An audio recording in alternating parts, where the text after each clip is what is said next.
My name is Tina. I'm from Madagascar. I recently decided to create my own organization. I've been working for development organization for 8 years. And last December, I decided to shift and create my own organization. So I'm the CEO of Youth First. So Youth First is, we ambition to be the first youth-led organization in Madagascar. We are championing bottom youth-driven development, and we are putting young people at the center of their own development. All our activity seeks to equip young people to become leaders and be agents of change in their community. We do capacity building, we provide small grants, we provide technical assistance to youth-led organizations. I have a lot of story of some of the young women who went through our program, but one that I'm really proud of. Her name is Kantu. She's from the southern part of Madagascar, and when she joined our program in December, when she introduced herself, she cried.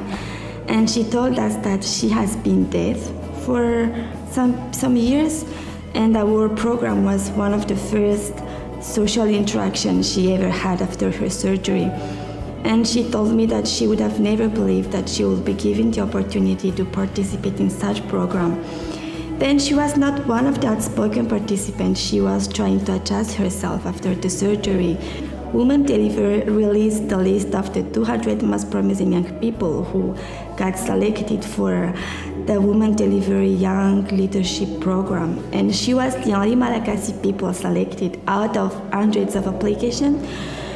And that's what I told her. You had the skills before, but you just needed someone who reminded you that you can do things and you can reach anything.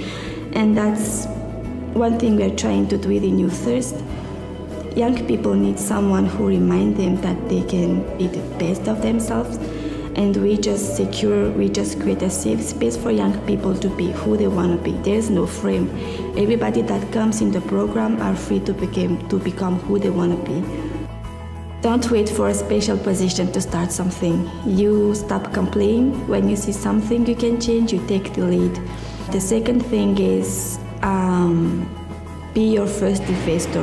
When you have an idea and you think it will work, be the first person to invest in the project.